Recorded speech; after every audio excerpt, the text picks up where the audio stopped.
Halo guys, welcome to my channel. Oke, jadi setelah sekian lama aku tidak upload video ya. Jadi kemarin itu sempat sakit sejak tanggal 30 Juli ya sampai tanggal kira-kira 10 kalau nggak salah ya. Aku sampai sakit, kemudian masuk rumah sakit. Padahal aku tuh sudah planning untuk bikin video-video gitu kan. Hari Minggu kita upload gitu kan. Tapi apalah daya seperti itu karena jadi sakit, jadi tidak bisa upload. Dan akhirnya hari ini aku akan bercerita kepada kalian mengenai bagaimana sih pengalaman aku bisa sampai ke Jepang gitu ya. Nah tentunya itu bagaimana sih, mungkin kalian kan ingin ke Jepang gitu kan. Dan langsung saja kita simak videonya. Oke, jadi ini pengalaman pribadi aku, mungkin berbeda dengan teman-teman yang lainnya juga seperti itu ya. Tapi mungkin bagi kalian mungkin cerita ini bisa menjadi referensi untuk kalian semua. Dan oke, jadi pertama-tama mungkin aku akan cerita mengenai kenapa sih aku pengen ke Jepang gitu ya.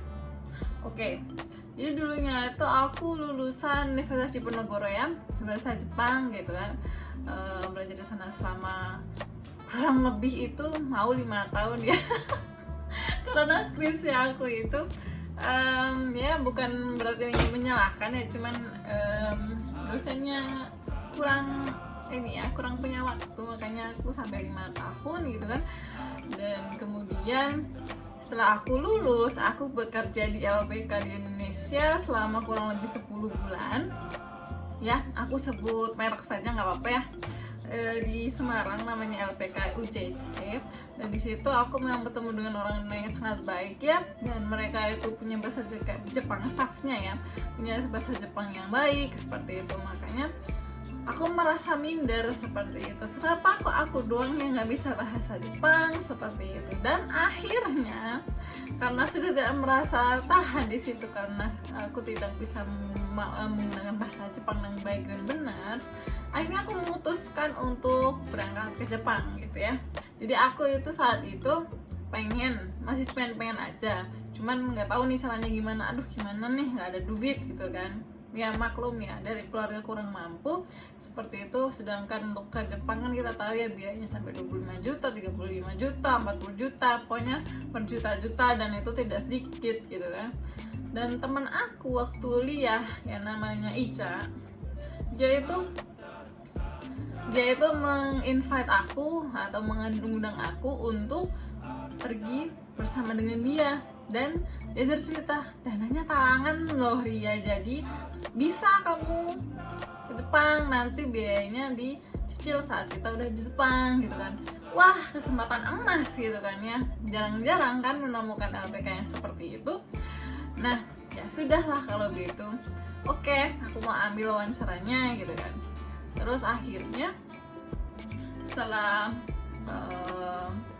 wawancaranya dilaksanakan, karena saat itu sudah punya N3 ya, karena aku juga lulusan bahasa Jepang ya, pastinya dibandingkan dengan lulusan anak SMA yang baru 4 bulan gitu kan, menang jauh gitu kan, yang banyak gitu kan ya. Makanya gampang gitu ya bagi aku gitu kan, gampang, lancar. Dan kemudian setelah aku dinyatakan lulus gitu kan, aku kira prosesnya cepat. Ternyata sangat lama gitu ya. Setelah aku dinyatakan lulus ya, karena aku udah bisa bahasa Jepang ya, anggapannya gitu, karena ada juga ya sudah, aku memutuskan untuk resign dari perusahaan sekarang gitu kan, di LPK gitu kan. Padahal aku di situ masih di situ banget, tuh masih nggak apa-apa banget gitu kan ya, seharusnya. Cuman karena memang aku kurang pertimbangan seperti itu ya, jadi aku memutuskan untuk resign, nggak punya kerja. Dan kemudian waktu prosesnya itu aku pulang ke rumah orang tua seperti itu. Dan karena nggak tahu ya kapan itu aku bisa berangkat ke Jepang, akhirnya aku membantu orang tua di rumah gitu ya, nggak bekerja gitu ya maksudnya. Tidak bekerja gitu kan. Nah akhirnya tidak ada kabar gitu kan ya, LPK-nya gimana ini kan ya.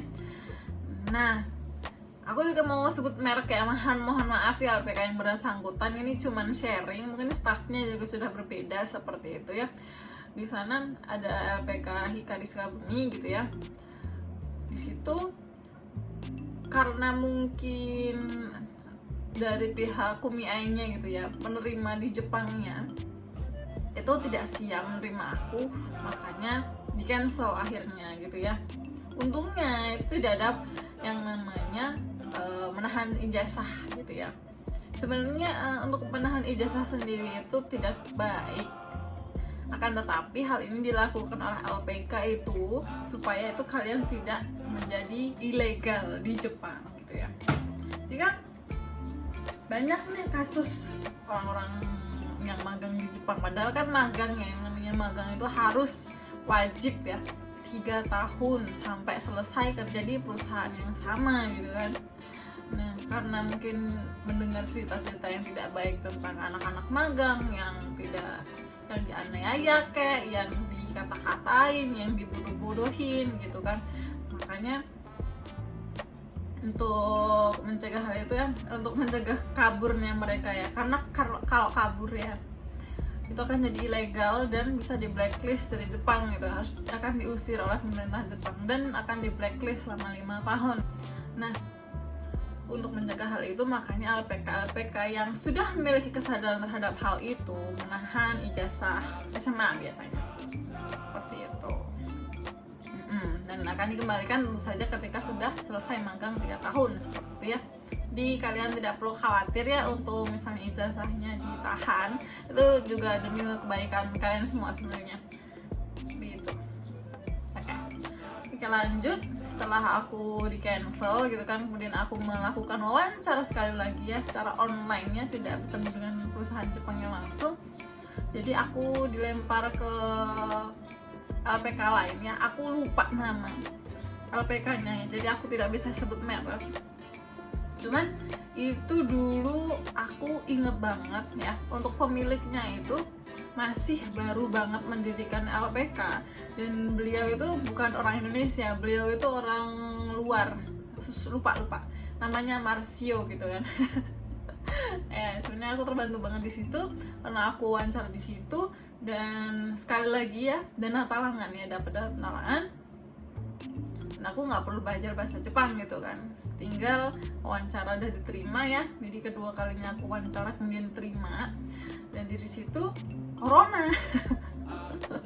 Nah, corona aku nggak bisa ke Jepang, itu tahun 2022 kalau nggak salah ya, baru bisa berangkat ke Jepang gitu kan. Jadi aku kayak selama 1 atau 2 tahun ya, aku lupa gitu, jadi nggak kerja gitu kan, maksudnya kerja secara cuman kayak mandiri gitu ya, bikin YouTube ya. Dulu aku tuh aktif banget orangnya di Indonesia, jadi aku bikin YouTube ya, YouTube channel aku, main game gitu kan, aku rekam. Terus habis itu untuk kegiatan yang lain aku juga kerja sebagai translator gitu kan ya, untuk nambah penghasilan gitu kan, karena tidak bisa kerja ikut orang dengan waktu yang sangat singkat gitu kan. Dan apalagi lulusan S1 gitu kan, sedangkan rumah aku itu sangat di pelosok desa, jadi lowongan kerjanya sangat terbatas gitu kan. Dan apalagi aku nggak tahu itu sampai kapan gitu kan, aku berangkat kapan, aku tidak bisa mendadak resign dari tempat kerja aku dengan pertimbangan seperti itu. Makanya aku freelancer atau mencari pekerjaan secara online gitu ya. Kebetulan aku dulu bekerja sebagai penerjemah dari bahasa Indonesia ke bahasa Inggris gitu pokoknya. Agak sedikit cerita ya, biar lebih kenal saya gitu kan.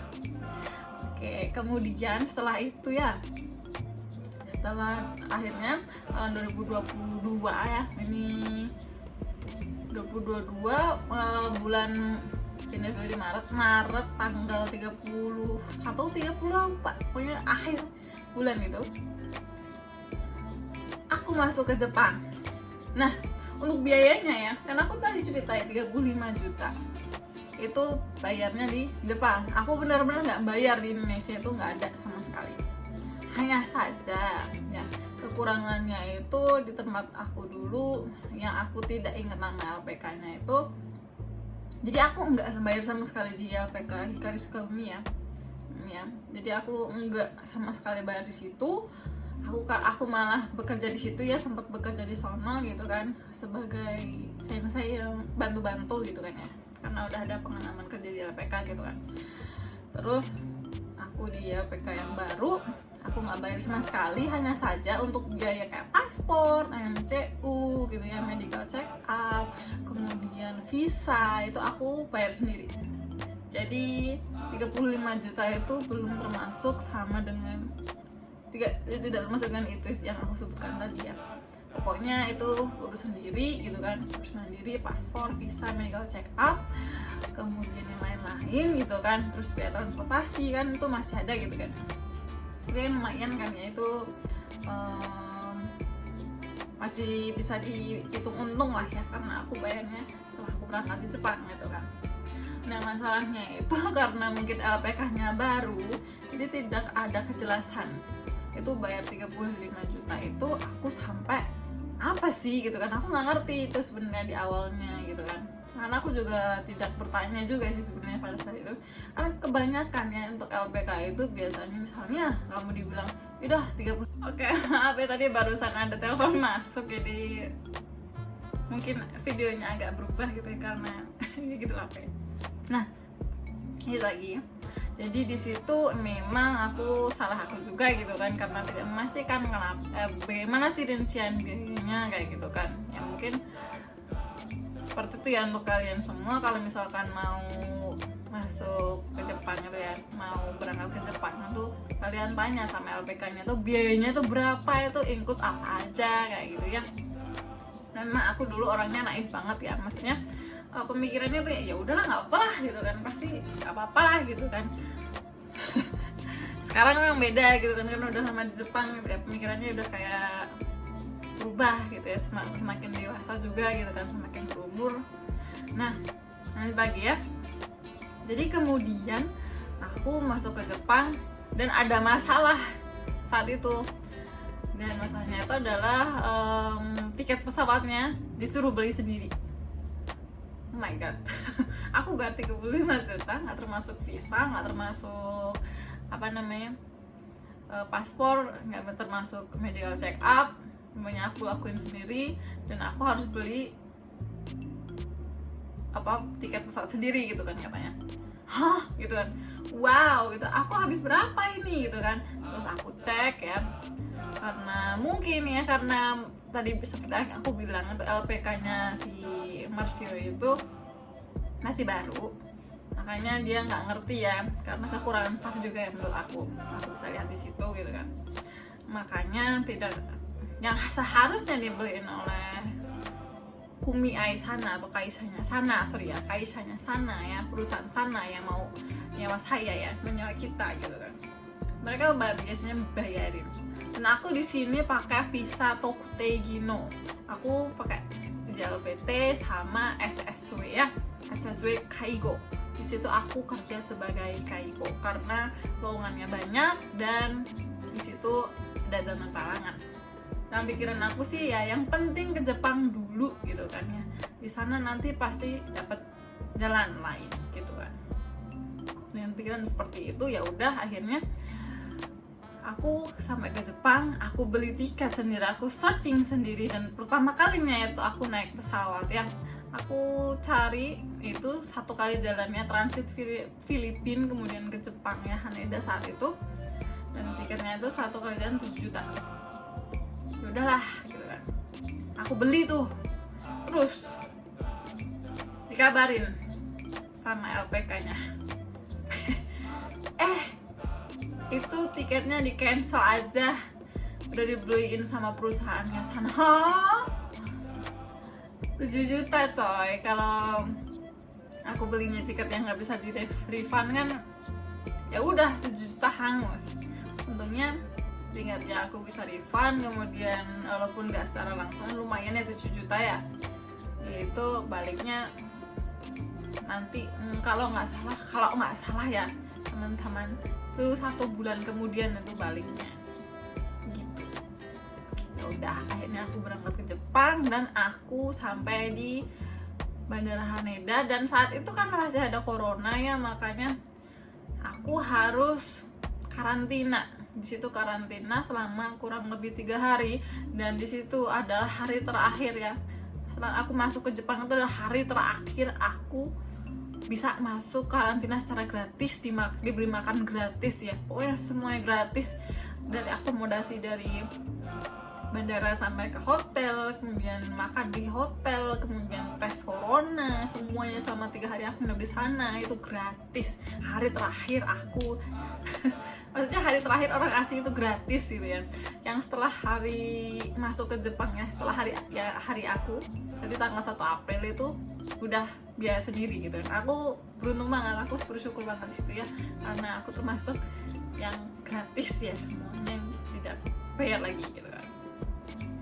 Nah setelah aku di situ akhirnya negatif ya, karena dulu pas corona di Indonesia aku pernah positif ya, jadi mungkin tapi ini guys, jadi untuk corona itu katanya itu bisa terkena lagi gitu, tapi ya karena aku merasa sehat-sehat aja gitu kan, ya udah gitu kan, akhirnya negatif corona. Kemudian aku balik lagi ke bandara, terus dari bandara aku berangkat naik Shinkansen ke Nagoya. Nah itu pertama kali aku Nagoya, dan habis itu aku dijemput oleh orang kumiainya, dan dari orang kumiainya itu beliin aku jajan gitu ya, makan ya silahkan beli, dan beli tuh di kombini. Nah habis itu aku diantarin ke penginapan sementara ya, bukan rumahnya aku, ke penginapan sementara di situ.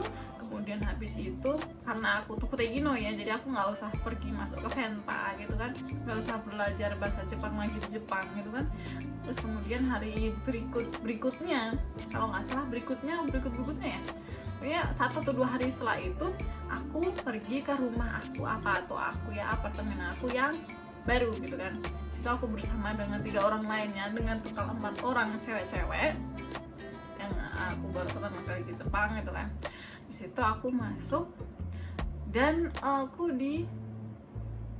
membawa uang itu kalau nggak salah 3 jutaan kalau nggak salah ya, 3 mang ya, kalau di Jepang itu 3 mangan gitu kan. Dan itu aku ngirit-ngirit banget ya, untuk makan tuh cukup.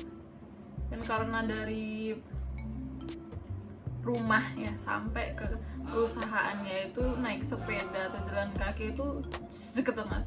Dan jalan kaki itu 10 menit, kalau naik sepeda ya mungkin 5 menit, termasuk ada lampu merah gitu kan ya. Jadi kalau dipikir-pikir ya mungkin memang pergi ke Jepang itu tidak mudah. Pergi ke Jepang itu tidak mudah, di Jepang juga tidak mudah ya guys ya. Untuk kalian ya, para pejuang yen, tolong sekali lagi di review, apakah kalian itu termasuk orang-orang yang mampu, kuat mental atau tidak ya. Pesan dari aku itu, kalau kalian tidak kuat mental ya, tolong dipikirkan baik-baik lagi. Kalian tuh jauh dari keluarga ya, kalian itu susah bahasa Jepangnya ya, harus bekerja menuruti, tentu saja ya, karena di situ kalian dapat uangnya Jepang, maka kalian dituntut untuk bisa bekerja dengan orang Jepang seperti itu. Oke? Bukan mau nakut-nakutin, hanya saja yang mentalnya kuat atau yang terbiasa untuk hidup sendiri itu lebih baik ya untuk pergi ke Jepang. Pasti ada masalah kok, pasti, karena hidup itu penuh dengan cobaan gitu ya. Oke, sekian aja untuk video kali ini, semoga kalian ya tercerahkan ya bagaimana sih aku bisa sampai ke Jepang. See you in the next video, bye bye.